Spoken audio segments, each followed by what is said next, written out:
Hi hello ನಮಸ್ತೆ ಎಲ್ಲರೂ ಹೇಗಿದ್ದೀರಾ? ಐ ಹೋಪ್ ಎಲ್ಲರೂ ಚೆನ್ನಾಗಿದ್ದೀರಾ ಅಂತ ತಿಳ್ಕೊಂಡು ಈ ವಿಡಿಯೋನ ಸ್ಟಾರ್ಟ್ ಮಾಡ್ತಾ ಇದ್ದೀನಿ. ಇದು ಯುಗಾದಿ ಹಬ್ಬದ ದಿನದ ಲಾಗ್ ಆಗಿರುತ್ತೆ. ಲೇಟಾಗಿ ಅಪ್ಲೋಡ್ ಮಾಡ್ತಾ ಇದ್ದೀನಿ. ಓಕೆ, ಎಲ್ರಿಗೂ ಯುಗಾದಿ ಹಬ್ಬದ ಆರ್ಥಿಕ ಶುಭಾಶಯಗಳು. ಸೊ ಇವತ್ತಿನ ದಿನ ಬೇಗನೆ ಎದ್ದು ಬೇಗ ಕೆಲಸ ಸ್ಟಾರ್ಟ್ ಮಾಡಿದ್ದೀನಿ. ಸೊ ನೆಕ್ಸ್ಟ್ ಹಿಂದಿನ ದಿನ ಬಂದು ಮಳೆ ತುಂಬ ಜೋರಾಗಿ ಬಂದಿರೋದ್ರಿಂದ ಕರೆಂಟ್ ಬೇರೆ ಇರಲಿಲ್ಲ ನೈಟು. ಅದಕ್ಕೆ ಏನು ಕೆಲಸನೂ ಮಾಡೇ ಇರಲಿಲ್ಲ. ಎಲ್ಲದಲ್ಲೇ ಇಟ್ಬಿಟ್ಟು ಕರೆಂಟ್ ಹೋಗಿತ್ತಲ್ಲ ಸರಿ. ತುಂಬ ಮಳೆ ಬೇರೆ ಬರ್ತಿತ್ತು. ಹಾವಿನ ಕಲ್ಲು ಬೇರೆ ಬೀಳ್ತಾಯಿತ್ತು. ಅದಕ್ಕೆ ಮಳೆ ಎಲ್ಲ ಗುಡುಗು ಮಳೆ ಜಾಸ್ತಿ ಇರೋದ್ರಿಂದ ಕರೆಂಟು ಇರಲಿಲ್ವಲ್ಲ. ಸೊ ಅದಕ್ಕೆ ಬೆಳಗ್ಗೆ ಬೇಗ ಎದ್ಬಿಟ್ಟು ಮಾಡೋಣ ಅಂತ ಹೇಳ್ಬಿಟ್ಟು ಬೇಗ ಮಲಗಿದ್ವಿ. ಹಾಗೆಯೇ ಬೆಳಗ್ಗೆ ಕೂಡ ಬೇಗ ಎದ್ದು ಕೆಲಸ ಎಲ್ಲ ಮಾಡ್ಕೊಳ್ಳೋಣ ಅಂತೇಳಿ ಸ್ಟಾರ್ಟ್ ಮಾಡಿದ್ವಿ. ನಮ್ಮನೆಯವ್ರು ಕೂಡ ರಾತ್ರಿ ತರೋಕ್ಕಾಗಲಿಲ್ಲ ಅಂತ ಹೇಳ್ಬಿಟ್ಟು ಬೆಳಗ್ಗೆನೇ ಮಾವಿನ ಸೊಪ್ಪು ಮತ್ತು ಬೇವಿನ ಸೊಪ್ಪೆಲ್ಲ ತೊಗೊಂಡು ಬಂದರು. ಬೇವಿನ ಸೊಪ್ಪು ಎಲ್ಲೂ ಸಿಗಲೇ ಇಲ್ಲ. ಇಲ್ಲಿ ಆಂಟಿ, ನಮಗೆ ಗೊತ್ತಿರೋ ಆಂಟಿ ಹತ್ರ ಹೋಗಿ ನಾನೇ ಕೇಳಿದೆ. ಆಮೇಲೆ ಹಂಗೆ ಇಸ್ಕೊಂಡು ಬಂದು ನಮ್ಮ ಮನೆಯವರೆಲ್ಲ ತೋರಣ ಕಟ್ತಾಯಿದ್ರು. ನಾನು ಹಂಗೆ ಬಾಗಿಲೆಲ್ಲ ಬೇಗ ತೊಳಿಯೋಣ ಅಂತ ಹೇಳ್ಬಿಟ್ಟು ನೈಟು ತೊಳಿತಾ ಇದ್ದೆ. ಮಳೆ ಇತ್ತಲ್ಲ, ಹಂಗೆ ಅದಕ್ಕೆ ಅಂತಲೇ ತೊಳಿಲಿಲ್ಲ. ಬೆಳಗ್ಗೆ ನಾನು ಮನೆ ಬಾಗಿಲೆಲ್ಲ ತೊಳಿತಾ ಇದ್ದೆ. ಅಷ್ಟೊತ್ತಿಗೆ ನಮ್ಮ ಮನೆಯವರು ತೋರಣ ಎಲ್ಲ ಕಟ್ಟಿದ್ರು. ಸರಿ ಅಂತ ಹೇಳ್ಬಿಟ್ಟು ಸ್ನಾನಕ್ಕೆ ಹೋಗಿ ಬಂದು ದೇವ್ರ ಸಾಮಾನೆಲ್ಲ ತೊಳೆದಿಟ್ಬಿಟ್ಟು ಆಮೇಲೆ ನನ್ನ ಮಗಂಗೂ ನಮ್ಮ ಮನೆಯವ್ರಿಗೆ ಬೇಗ ಎಣ್ಣೆ ಇಟ್ಬಿಟ್ರೆ ಅವರಿಬ್ರಿಗೂ ಬೇಗ ಸ್ನಾನ ಮಾಡಿಕೊಂಡು ರೆಡಿ ಆಗ್ತಾರೆ ಅಂತ ಹೇಳ್ಬಿಟ್ಟು ಆಮೇಲೆ ಪೂಜೆನ ಮಾಡೋಣ ಅಂತೇಳಿ ಫಸ್ಟು ನನ್ನ ಮಗಂಗೆ ಎಣ್ಣೆ ಇಡ್ತಾ ಇದ್ದೀನಿ. ಅವನು ಇಡಿಸ್ಕೊಳೋದಕ್ಕೆ ನನಗೆ ಬೇಡ ಎಣ್ಣೆ ಎಲ್ಲ ಅಂತ ಹೇಳ್ಬಿಟ್ಟು ಅಳ್ತಿದ್ದ.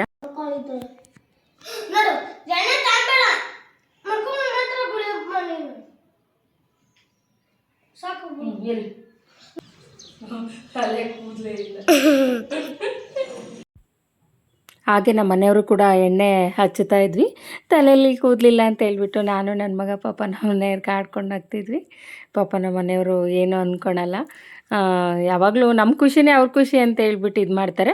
ನನಗೆ ನೈಟು ಎಲ್ಲ ಬಿಡಿ ಹೂವು ತೊಗೊಂಡು ಬಂದು ಕೊಟ್ಟಿದ್ರು. ನನಗೆ ಕಟ್ಟಲೇ ಇಲ್ಲ. ಅದಕ್ಕೆ ನಮ್ಮ ಮನೆಯವ್ರು ನಾನೇ ಕಟ್ತೀನಿ ಅಂತ ಹೇಳ್ಬಿಟ್ಟು ನಮ್ಮ ಮನೆಯವರು ಹೂವು ಕಟ್ತಾಯಿದ್ರು. ನಾನು ಅಷ್ಟೊತ್ತಿಗೆ ಸ್ನಾನ ಎಲ್ಲ ಆಗಿತ್ತಲ್ಲ, ಬಾಗಿಲೆಲ್ಲ ತೊಳೆದಿದ್ದೆ, ಆದರೆ ಬಟ್ಟೆ ಇಟ್ಟಿರಲಿಲ್ಲ. ಅದಕ್ಕೆ ನಾನು ಬಾಗಿಲಿಗೆಲ್ಲ ಬಟ್ಟೆ ಇಟ್ಬಿಡೋಣ, ಬೇಗ ಆಗುತ್ತೆ ಅಂತ ಹೇಳ್ಬಿಟ್ಟು ನಾನೊಂದು ಕಡೆ ಬಾಗಿಲಿಗೆಲ್ಲ ಇದು ಮಾಡ್ತಿದ್ದೆ. ಅರಿಶಿನ ಕುಂಕುಮ ಎಲ್ಲ ಇಡ್ತಿದ್ದೆ. ಅಷ್ಟೊತ್ತಿಗೆ ನಮ್ಮ ಪಾಪುಗೂ ನೀರು ಕಾಯ್ದಿತ್ತು. ಅವನಿಗೂ ಬೇಗ ಸ್ನಾನ ಮಾಡಿಸ್ಕೊಂಬಂದ್ಬಿಟ್ಟು ಅವನು ಕೂಡ ರೆಡಿ ಮಾಡಿದ್ರೆ ಆಮೇಲೆ ನಮ್ಮ ಮನೆಯವರು ಸ್ನಾನ ಮಾಡ್ಕೊಂಡು ಬರ್ತಾರೆ. 3 ಜನ ಸೇರಿಕೊಂಡು ಬೇಗ ಪೂಜೆ ಮಾಡಿಬಿಡೋಣ ಅಂತ ಹೇಳ್ಬಿಟ್ಟು ನಮ್ಮ ಪಾಪುಗೆ ನಡಿಯಪ್ಪ ನೀರು ಕಾಯ್ದಿದೆ, ನೀನು ಬಟ್ಟೆ ಚೇಂಜ್ ಮಾಡ್ಕೊ ಅಂತ ಹೇಳ್ಬಿಟ್ಟು ಕಳಿಸ್ದೆ. ಅಷ್ಟೊತ್ತಿಗೆ ಅವನಿಗೆ ನೀರೆಲ್ಲ ಕಾಯ್ದಿತ್ತಲ್ಲ, ಅವನಿಗೂ ಕೂಡ ಸ್ನಾನ ಮಾಡಿ ಕರ್ಕೊಂಡು ಬಂದೆ. ನಮ್ಮ ಮನೆಯವ್ರು ನೋಡಿ ಹೂವು ಎಲ್ಲ ಎಷ್ಟು ಚೆನ್ನಾಗಿ ಕಟ್ಟಿದ್ದಾರೆ. ಅವ್ರಿಗೆ ಮುಂಚೆಯಿಂದನೂ ಅಭ್ಯಾಸ ಇದೆ ಹೂವು ಎಲ್ಲ ಕಟ್ಟಿ. ಸೊ ಅದಕ್ಕೆ ಕಟ್ಕೊಟ್ರು. ಆಮೇಲೆ ಪೂಜೆಗೆ ನಮ್ಮ ಮನೆಯವ್ರು ಸ್ನಾನಕ್ಕೆ ಹೋದರು. ಆಮೇಲೆ ನಾನು ಪೂಜೆಗೆಲ್ಲ ರೆಡಿ ಮಾಡ್ಕೊತಾ ಇದ್ದೆ. ಪೂಜೆ ಎಲ್ಲ ಮಾಡೋಣ ಅಂತ. ಬಾಗಿಲು ಕೂಡ ನಾನು ಹಿಂದಿನ ದಿನ ಇಡಬೇಕಿತ್ತು, ಅದೇ ಇಟ್ಟಿರಲಿಲ್ಲ. ಅದಕ್ಕೆ ಅಂತ ಹೇಳ್ಬಿಟ್ಟು ಇವಾಗಲೇ ಬೇಗ ಇಟ್ಬಿಟ್ಟು ಪೂಜೆಗೆಲ್ಲ ಇದು ಮಾಡಿದ್ವಿ, ರೆಡಿ ಮಾಡ್ಕೊಂಡ್ವಿ. ಸೊ ಯಾಕೆ ಇಷ್ಟು ಬೇಗ ಮಾಡ್ಕೊತಿದ್ದೀವಿ ಅಂದರೆ, ಪ್ರತಿ ವರ್ಷ ಯುಗಾದಿಗೆ ಅಮ್ಮರ ಊರಿಗೆ ಹೋಗ್ತೀವಿ. ಅಮ್ಮರು ಯುಗಾದಿ ಹಬ್ಬದ ದಿನವೇ ಕಳಸ ಎಲ್ಲ ಪೂಜಿತಾರೆ. ಅಪ್ಪಂಗೆಲ್ಲ ಧೂಪ ಎಲ್ಲ ಹಾಕ್ಬೇಕಲ್ವಾ, ಅದಕ್ಕೆ ಅಮ್ಮ ಹಿಂದಿನ ದಿನವೇ ಕರೆದಿದ್ರು. ಬನ್ರಮ್ಮ ಎಲ್ಲರೂ ಪೂಜೆ ಧೂಪ ಎಲ್ಲ ಮಾಡಿಕೊಂಡು ಗುಂಡಿಗೆಲ್ಲ ಹೋಗ್ಬಿಟ್ಟು ಬರೋಣ ಅಂತ ಹೇಳ್ಬಿಟ್ಟು ಅಮ್ಮ ಕರೆದಿದ್ರು.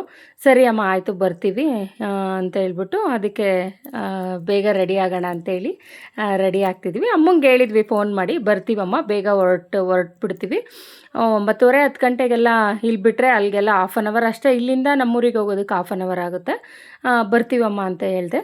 ಸರಿ ಆಯಿತು ಬರ್ರಮ್ಮ ಅಂತ ಹೇಳ್ಬಿಟ್ಟು ಅಮ್ಮನೂ ಪಾಪ ಒಂದು 3-4 ಸಲ ಫೋನ್ ಬೆಳಗ್ಗೆಯಿಂದ ಮಾಡ್ತಾನೆ ಇದ್ರು. ನಾವು ಕೂಡ ಬೇಗನೆ ಪೂಜೆ ಎಲ್ಲ ಮುಗಿಸ್ಕೊಂಡ್ವಿ.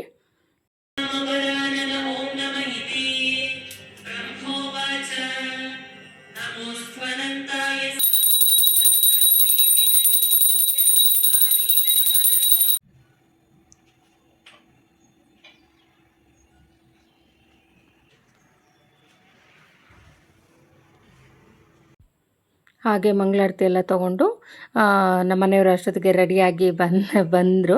ಇನ್ನು ನಾನು ಪೂಜೆ ಎಲ್ಲ ಮಾಡ್ತಾ ಇರಬೇಕಾದ್ರೆ ಇನ್ನೂ ಬಂದಿರಲಿಲ್ಲ. ನಾನು ನನ್ನ ಮಗನೇ ಸೇರ್ಕೊಂಡು ಮಾಡ್ತಿದ್ವಿ.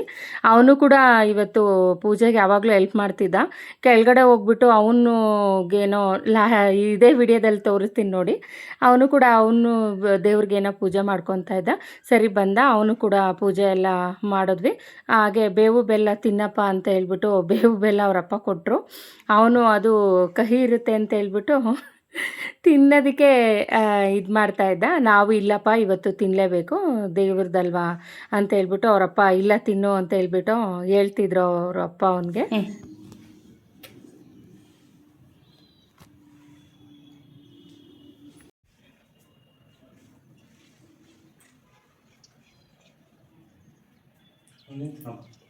ಕೊಡಪ್ಪ ನಿಜ ಎಲ್ಲ ತೋರಿಸು ಆಗ ಕಳ್ಳ. ನಮ್ಮನೆಯವರು ಕೂಡ ನನಗೂ ನೀನು ತಿನ್ನು ಅಂತ ಹೇಳ್ಬಿಟ್ಟು ನನಗೂ ಕೊಟ್ಟರು. ಸರಿ ತಿಂದ್ವಿ, ಎಲ್ಲ ಆಯಿತು. ಸರಿ ಬನ್ನಿರಿ ಟೈಮ್ ಆಗುತ್ತೆ, ಅಮ್ಮ ಫೋನ್ ಮೇಲೆ ಫೋನ್ ಮಾಡ್ತಿದ್ದಾರೆ ಅಂತ ಹೇಳ್ಬಿಟ್ಟು ಹಾಗೆ ಹೊರಟ್ವಿ. ಸರಿ ಆಯಿತು, ನೀವಿಬ್ಬರು ಕೆಳಗಡೆ ಇರಿ, ನಾನು ಕೀ ಹಾಕ್ಕೊಂಡು ಬರ್ತೀನಿ ಅಂತ ಹೇಳಿದ್ರು ನಮ್ಮನೆಯವರು. ಅಂದರೆ ನಾವು ಲೇಟ್ ಮಾಡ್ತೀವಿ ಅಂತ ಹೇಳ್ಬಿಟ್ಟು ಇದು ಮಾಡಿದ್ರು. ಫೈನಲಿ ಪೂಜೆ ಈ ಥರ ಮಾಡಿದ್ದೀವಿ. ನೀವು ಯಾವ ರೀತಿ ಹಬ್ಬ ಆಚರಣೆ ಮಾಡೋದು ಅಂತ ನನಗೂ ಕೂಡ ತಿಳಿಸಿ. ಸೊ ನಮ್ಮ ಮನೇಲಿ ಅಡುಗೆ ಏನೂ ಮಾಡಲಿಲ್ಲ. ಇನ್ನೇನು ಅಮ್ಮ ಮನೆಗೆ ಹೋಗ್ತೀವಲ್ಲ, ಅಲ್ಲೇ ಅಮ್ಮ ಎಲ್ಲ ಮಾಡಿರ್ತಾರೆ. ಪ್ರತಿ ವರ್ಷವೂ ಅಷ್ಟೇ ಹಬ್ಬಕ್ಕೆ ಅಲ್ಲೇ ಎಲ್ಲ ಅಡುಗೆ ಎಲ್ಲ ಮಾಡಿರ್ತಾರೆ. ಅದು ಹಂಗಾಗಿ ನಾವಿಲ್ಲೇನು ಮಾಡಿಲ್ಲ. ಇಲ್ಲಿದ್ದರೆ ಮಾಡ್ತಿದ್ವಿ. ಅತ್ತೆ ಮನೆಗೆ ಹೋಗಿದ್ದಾಗ ಅಲ್ಲೂ ಅತ್ತೆ ಎಲ್ಲ ಮಾಡ್ತಾರೆ. ಇಲ್ಲಿ ಹಬ್ಬಕ್ಕೆ ನಾವು ಇರೋದು ರೇರು. ಯಾವ 1 ಇಯರ್ ಏನೋ ಇದ್ದೀವಿ ಅಷ್ಟೇ, ಇಷ್ಟು ದಿನಕ್ಕೆ 1 ವರ್ಷ ಮಾತ್ರ ಇಲ್ಲೇ ಹಬ್ಬಕ್ಕೆಲ್ಲ ಅಡುಗೆ ಮಾಡಿಕೊಂಡು ಮಾಡಿದ್ವಿ ಅಷ್ಟೇ. ಇನ್ನು ಪ್ರತಿ ವರ್ಷವೂ ಹೋಗ್ತೀವಿ. ಹಂಗಾಗಿ ಸರಿ ಅಂತ ಹೇಳ್ಬಿಟ್ಟು ನಮ್ಮ ಮನೆಯವರು ಕೀ ಹಾಕ್ಕೊಂಡು ಬಂದರು. ಇಲ್ಲಿ ನೋಡಿ ನಮ್ಮ ಮಗ ಬೆಳಗ್ಗೆ ಎದ್ದಾಗಿಂದ ಬರೀ ಅವನು ಒಂದು ದೇವಸ್ಥಾನ ಕಟ್ಕೊಂಡು ಬಿಟ್ಟಿದ್ದಾನೆ ಕೆಳಗಡೆ. ಮನೇಲಿರೋ ಹೂವು ಎಲ್ಲ ತೊಗೊಂಡೋಗಿ ಮಿಕ್ಕಿರೋ ಏನು ಮಾವಿನ ಎಲೆ ಎಲ್ಲ ತೊಗೊಂಡೋಗ್ಬಿಟ್ಟು ಈ ಥರ ಎಲ್ಲ ಅವನು ದೇವಸ್ಥಾನ ಅಂತೆ ಅದು, ಅದಕ್ಕೆ ಎಲ್ಲ ಇಟ್ಬಿಟ್ಟು ತೋರಣ ಎಲ್ಲ ಕಟ್ಟಿ, ಮನೇಲಿ ಹೂವಿನ ರೇಟ್ ಜಾಸ್ತಿ ಅಪ್ಪ ಅಂದರೂ ಕೇಳಲ್ಲ, ಇನ್ನೋಕೆ ಒಳಗಡೆ ಎಲ್ಲ ಇಟ್ಟಿದ್ದಾನೆ. ಈ ಥರ ಕಟ್ಕೊಂಡು ಅವ್ನು ಯಾವಾಗಲೂ ಆಡ್ತಿರ್ತಾನೆ. ಅವ್ನ ಖುಷಿನೇ ನಮ್ಮ ಖುಷಿ. ಆಡಲಿ ಬಿಡು ಅಂತ ಹೇಳ್ಬಿಟ್ಟು ಅವನಿಗೂ ಇಲ್ಲಿ ಯಾರೂ ಇರಲ್ಲಲ್ವ ಹುಡುಗರು. ಸೊ ನಾವು ಏನು ಅನ್ನಲ್ಲ, ಆಡ್ಕೊಳ್ಳಿ ಬಿಡು ಪಾಪ ಅಂತ ಹೇಳ್ಬಿಟ್ಟು ಸುಮ್ಮನೆ ಆಗ್ತೀವಿ. ಸೊ ಫೈನಲಿ ಹೊರಟ್ವಿ. ಬಸ್ಸೆಲ್ಲ ಇವಾಗ ಕರೆಕ್ಟ್ ಟೈಮ್ಗೆ ಸಿಗಲ್ಲ. ಮತ್ತು ಅಮ್ಮರೂರಿಗೆ ಹೋಗಿ ಅಲ್ಲಿಂದ ಸ್ವಲ್ಪ ದೂರ ಆಟೋದಲ್ಲಿ ಹೋಗಬೇಕು. ಅಲ್ಲಿ ಕೂಡ ಆಟೋಗಳೆಲ್ಲ ಇರಲ್ಲ, ಹಬ್ಬ ಟೈಮ್ ಅಲ್ವಾ, ಅದಕ್ಕೆ ನಮ್ಮದೇ ಗಾಡೀಲಿ ಹೊರಟ್ವಿ ಎಲ್ಲರೂ.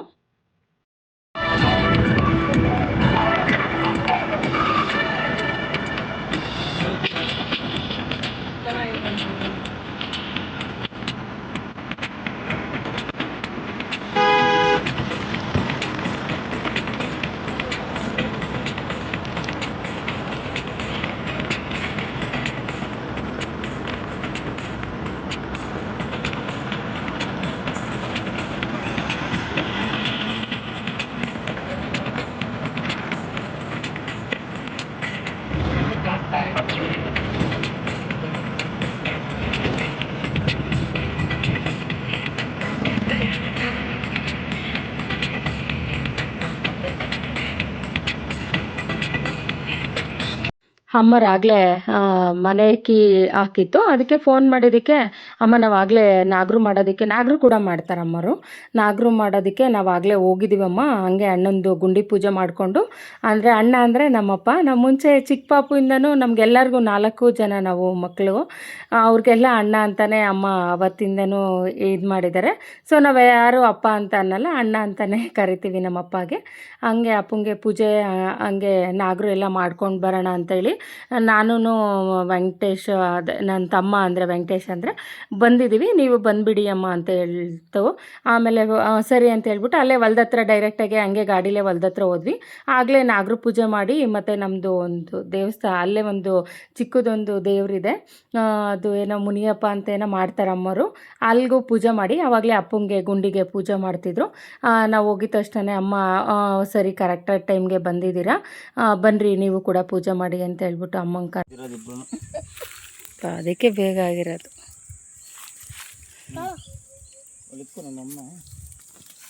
ಬಾ ಮಯ್ಯ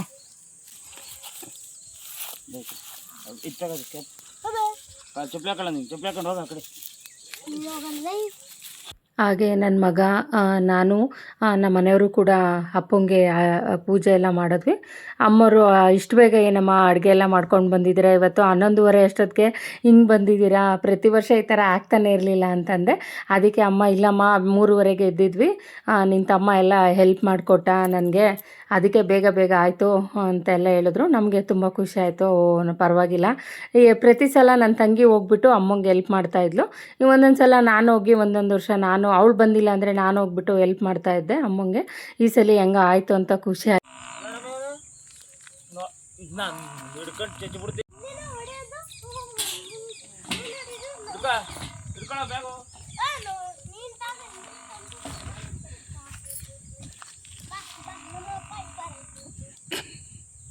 ಅಷ್ಟೇ ಬಾರವ್ರಪ್ಪ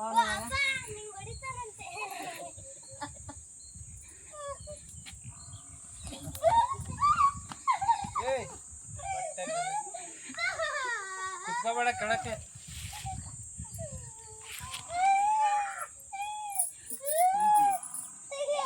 ಬುರ್ರಮ್ಮಯ್ಯ ಹೋಗನೆ ಇನ್ನ ಏನು ಮಾಡಿಲ್ಲ ಬುರ್ರಮ್ಮಯ್ಯ. ಇವಾಗ ಮಾಡಿರೋದು ಉಂಡು ಬಿಡೋದು, ತಿರ್ಗ ಅವ್ರು ಬರೋವಾಗೆಲ್ಲ ಮಾಡ್ತಾರೆ. ಅಪ್ಪ ನನ್ನ ಮಗನು ನನ್ನ ತಮ್ಮ ಅಂತೂ ಕಿತ್ತಾಡ್ತಾರೆ ಅಂದರೆ ಹಾವು ಮುಂಗ್ಸಿ ಥರ ಯಾವಾಗೂ ಕಿತ್ತಾಡ್ತಾನೆ ಇರ್ತಾರೆ. ಎಲ್ಲಿಗೋದ್ರೂ ಸುಮ್ಮನೆ ಇರೋದೇ ಇಲ್ಲ. ಅವ್ನು ಕಂಡ್ರೆ ಇವ್ನಿಗಾಗಲ್ಲ, ಇವ್ನು ಕಂಡ್ರೆ ಅವ್ನಿಗಾಗಲ್ಲ ಅನ್ನೋ ಥರ ಆಡ್ತಾರೆ.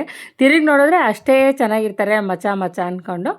ಇದೇ ನೋಡಿ ನಮ್ಮ ಅಮ್ಮವರು ಪೂಜೆ ಮಾಡಿರೋದು. ಇದೇನೋ ಮುನಿಯಪ್ಪ ಅಂತ ಹೇಳ್ಬಿಟ್ಟು ಏನೋ ಮಾಡ್ತಾರೆ ಅಮ್ಮರು. ಸರಿ ಇನ್ನೇನು ನಾಗರು ಪೂಜೆ ಎಲ್ಲ ಮಾಡಿದರು. ಸೊ ನಾವು ಹಾಗೆ ಪೂಜೆ ಮಾಡಿಕೊಂಡು ಹಾಗೆ ಬಟ್ಟೆ ಇಟ್ಕೊಂಡು ಇಟ್ಕೊಳ್ಳಮ್ಮ ಇನ್ನು ಯಾವಾಗ ಬರೋದು ಅಂತ ಹೇಳ್ತಮ್ಮ. ಸರಿ ಪೂಜೆ ಎಲ್ಲ ಮಾಡಿಕೊಂಡು ಬಂದ್ವಿ. ಅಡುಗೆ ಎಲ್ಲ ಸ್ವಲ್ಪನೇ ಮಾಡಿ ಅಂದರೆ ಇವಾಗ ಎಷ್ಟಾಗುತ್ತೋ ಅಷ್ಟು ಮಾಡಿದ್ದೀವಿ.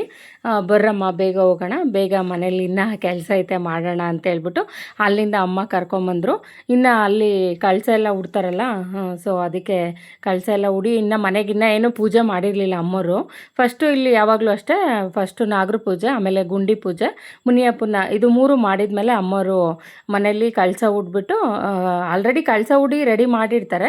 ಆದರೆ ಪೂಜೆ ಎಲ್ಲ ಇನ್ನೂ ಮಾಡಿರಲ್ಲ. ಇಲ್ಲಿಂದ ಹೋಗಿದ ತಕ್ಷಣ ಮನೆ ದೇವ್ರಿಗೆ ಪೂಜೆ ಮಾಡಿಬಿಟ್ಟು ಆಮೇಲೆ ಕಳಸಕ್ಕೆಲ್ಲ ಪೂಜೆ ಮಾಡಿ ಅಪ್ಪಂಗೆ ಮತ್ತು ನಮ್ಮ ಹಿರಿಯವರು ಇನ್ನು ಯಾರೋ ಇದ್ದಾರೆ, ಅಜ್ಜಿ ತಾತ ಅವರೆಲ್ಲ ಇದ್ದಾರಲ್ಲ, ಅವ್ರಿಗೆಲ್ಲ ಎಡೆ ಎಲ್ಲ ಹಾಕ್ಬಿಟ್ಟು ಆಮೇಲೆ ಇದನ್ನು ಪೂಜೆ ಮಾಡೋದು. ಸೊ ಅದಕ್ಕೆ ಅಂತ ಹೇಳ್ಬಿಟ್ಟು ಅಮ್ಮ ನನಗೆ ಕಾಲೆಲ್ಲ ನೈತವಮ್ಮ ಅಂತು. ಸೊ ಅಮ್ಮ ನಿಂಗೆ ಗಾಡೀಲಿ ಹೋಗ್ಬಿಡು, ನಾನು ವೆಂಟ ನಡ್ಕೊಂಬರ್ತೀವಿ ಅಂತ ಹೇಳ್ಬಿಟ್ಟು ಸ್ವಲ್ಪ ದೂರ ಅಷ್ಟೇ ಇರೋದು. ಆದರೂ ಪಾಪ ಅಮ್ಮಂಗೆ ಕಾಲು ನೋವಲ್ವಾ ಅಂತೇಳಿ ಅಮ್ಮ ಗಾಡೀಲಿ ಹೋದರು. ನಾವು ಹಂಗೆ ನಡ್ಕೊಂಡು ಮನೆ ಹತ್ರ ಬಂದ್ವಿ. ಮನೆ ಹತ್ರ ಬರೋಷ್ಟೊತ್ತಿಗೆ ನನ್ನ ತಮ್ಮ ಆಗಲೇ ಪೂಜೆಗೆಲ್ಲ ರೆಡಿ ಮಾಡಿ ಇಟ್ಬಿಟ್ಟು ಬಂದಿದ್ರಲ್ಲ, ಅದಕ್ಕೆ ಪೂಜೆ ಮಾಡೋಣ ಅಂತ ಹೇಳ್ಬಿಟ್ಟು ಸ್ಟಾರ್ಟ್ ಮಾಡಿದ್ರು. ಇದೇ ನೋಡಿ ನಮ್ಮೂರು. ಎಲ್ಲರ ಮನೆ ಮುಂದೆನೂ ತೋರಣ ಎಲ್ಲ ಕಟ್ಟಿರ್ತಾರೆ ಹಳ್ಳೀಲಿ. ಜನ ಎಲ್ಲ ಮಾತಾಡಿಸ್ತಾಯಿದ್ರು. ಖುಷಿ ಆಯಿತು. ಇವಾಗ ಬಂದ್ರಾ ನಿಮ್ಮ ಅಪ್ಪಂಗೆ ಧೂಪ ಹಾಕೋದಕ್ಕೆಲ್ಲ ಬಂದ್ರ ಅಂತೆಲ್ಲ ಕೇಳ್ತಾಯಿದ್ರು. ನಮಗೂ ತುಂಬ ಖುಷಿ ಆಯಿತು. ಹ್ಞೂ ಅಂತ ಹೇಳಿದ್ವಿ. ಇದು ನಮ್ಮೂರಲ್ಲಿರೋದು ಮಾರಮ್ಮಂದು ದೇವಸ್ಥಾನ. ಅಂದರೆ ಇದು ನಮ್ಮ ಮನೆ ಪಕ್ಕದಲ್ಲೇ ಇರೋದು. ಯಾವಾಗಲೂ ಇಲ್ಲೇ ನಾವು ಕೂತ್ಕೊಂಡು ಆಟ ಆಡಿ ಬೆಳೆದಿರೋದೆಲ್ಲ ಇದೇ ಊರೇ. ಸೊ ಖುಷಿ ಆಗುತ್ತೆ. ಅಂದರೆ ನಾನು ಹುಟ್ಟಿ ಬೆಳೆದಿರೋದೆಲ್ಲ ಅಜ್ಜಿ ಊರು. ಅದು ಇನ್ನೂ ತುಂಬ ಚೆನ್ನಾಗಿದೆ. ಅಲ್ಲಿ ನೆಕ್ಸ್ಟ್ ಟೈಮ್ ಹೋಗ್ತೀವಿ, ಅವಾಗ ತೋರಿಸ್ತೀನಿ. ಇದು ಅಮ್ಮರೂರು. ಅಂದರೆ ನಮ್ಮ ಅಕ್ಕ, ನನ್ನ ತಂಗಿ, ನನ್ನ ತಮ್ಮ 3 ಜನ ಇಲ್ಲಿ ಬೆಳೆದಿರೋದು. ನಾನು ಬಂದುಬಿಟ್ಟು ಬೇರೆ ಊರಲ್ಲಿ ಅಜ್ಜಿ ತಾತ ನನ್ನ ಬೆಳೆಸಿರೋದು. ಸೊ ಹಂಗಾಗಿ ಅಷ್ಟೊಂದು ಸೆಂಟಿಮೆಂಟ್ ಇಲ್ಲ ಅಂತಲೇ ಹೇಳ್ಬೋದು ಈ ಊರ ಬಗ್ಗೆ. ಆದರೂ ಅಪ್ಪ ಅಮ್ಮ ಇರೋದಕ್ಕೆ ಖುಷಿ ಆಗುತ್ತೆ. ಊರ ಜನ ಎಲ್ಲ ತುಂಬ ಚೆನ್ನಾಗಿ ಮಾತಾಡಿಸ್ತಾರೆ. ಇಲ್ಲಿ ಬೆಳೆದಿಲ್ಲ ಅಂದ್ರೂ ಆ ಊರು ಹೆಣ್ಮಗಳ ಥರನೇ ಟ್ರೀಟ್ ಮಾಡ್ತಾರೆ. ಸೊ ಅಮ್ಮ ನೋಡಿ ಪಾಪ ಎಲ್ಲ ಬೆಳಗ್ಗೆನೇ ಎಷ್ಟೊಂದು ಚೆನ್ನಾಗಿ ರೆಡಿ ಮಾಡಿದ್ದಾರೆ. ಹಾರ ಎಲ್ಲ ಹಾಕಿ ಪೂಜೆಗೆಲ್ಲ ರೆಡಿ ಮಾಡಿ ಕಳಸ ಎಲ್ಲ ಹೂಡಿ, ಇದು ಅವ್ರದ್ದು ತಿರುಪತಿ ತಿಮ್ಮಪ್ಪಂದು ಮನೆ ದೇವರು. ಸೊ ಅದಕ್ಕೆಲ್ಲ ಉಂಡಿ ಎಲ್ಲ ಇಟ್ಟು ಅದಕ್ಕೆಲ್ಲ ಪೂಜೆ ಮಾಡಿ ಎಷ್ಟೊತ್ತಾಗುತ್ತೆ ಅಂತ ಬೇಜಾರಾಯಿತು. ಪ್ರತಿ ಸಲ ನಮ್ಮ ತಂಗಿ ನಾನು ಎಲ್ಲ ಹೋಗಿ ಎಲ್ಲ ಹೆಲ್ಪ್ ಮಾಡ್ತಿದ್ವಿ. ಈ ಸಲ ಮಾಡೋಕ್ಕಾಗಲಿಲ್ಲ ಅನ್ನೋದೇ ಖುಷಿ. ಆದರೂ ನನ್ನ ತಮ್ಮ ನಮಗಿಂತ ಬೇಗ ಮಾಡಿಬಿಟ್ಟಿದ್ದಾರೆ. ಪ್ರತಿ ಸಲ 1:30 ಆಗೋದು. ಆದರೆ ಈ ಸಲ ಮಾತ್ರ ಬೇಗ ಪೂಜೆ ಎಲ್ಲ ಆಯಿತು. ಅವನು ಕೂಡ ಬೇಗ ಪಾಪ ಎಲ್ಲ ಅವನೇ ಕೆಲಸ.